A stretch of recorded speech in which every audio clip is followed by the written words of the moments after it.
This is the ridge vent project that I've started. From description, you would not cut the roof that extends over the eaves, and they even recommend starting within 6 inches inside the exterior wall. So I really covered that, really in a sense, by going 2 feet inside the edge.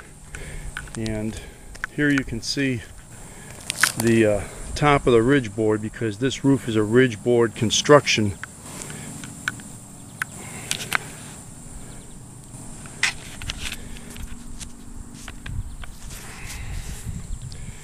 Hoping the wind noise is not loud. Anyway, I've cut probably about 1/2 of this roof, and it's getting late in the day and I don't want to continue. I did want to try to do it all, but for sake of lining it up. But these Omni panels actually have a center line on the piece, and I think it'd be very easy to secure them by keeping them straight.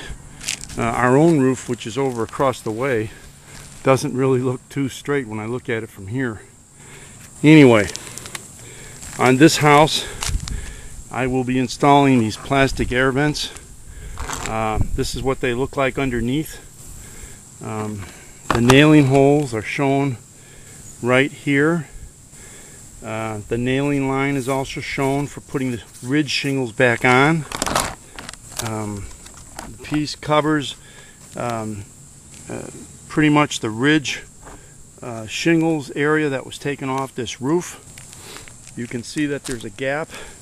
It's a little bit bigger here than it should be. It should be about 3 inches. This is about 4, or just more than 3.5 anyway. I can feel the heat coming out of here, and this plywood was damp. Even though there's good felt board on here, the deck on this house is shot, because apparently due to increased insulation put into this attic, there was no escape for the venting air, I should say, and it's caused the attic to build up with excess moisture, which is the biggest problem in these roofs without good ventilation. Anyway, these panels overlap. There's a lip here. They'll go together real nice. I was going to use a coil, but for me that would have been a little unwieldy, and actually buying a coil would have been more expensive in the long run, because I would have had to buy 10 extra feet of it. They come in 20 or 30 feet rolls, some of them. Anyhow, like I said, it's a little wide here, but I don't see any harm in that right now. It's just about maybe a 1/2 inch wider than it should be, and maybe that's good anyway. Here you can see how some of the plywood has delaminated down here, even though, like I said, this roof was well installed. But that's not really the issue. The issue was that the attic had no ventilation. I popped a lot of the nails in these ridge shingles from inside the attic to try to make my job of peeling them off easier so I could reuse them. And here I've stacked them up, hopefully in the order that I can backtrack with them. I'll just put new nails in and probably coat these other areas if they need with tar material, blackjack. And that leaves just about half of this job to be done.